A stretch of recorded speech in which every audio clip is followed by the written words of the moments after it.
Hi guys, this is the outside water feature and this is the water tub, so which has got a small crack, so I need to fix. This is the outside one, so I can show you so I need to fix that crack.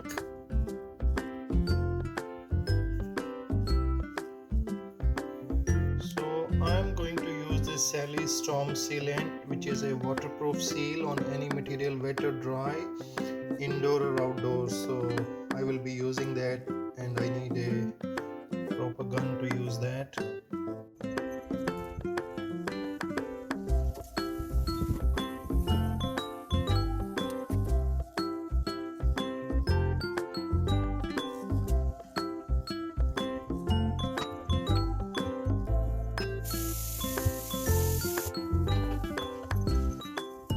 Guys, this is the final job done, so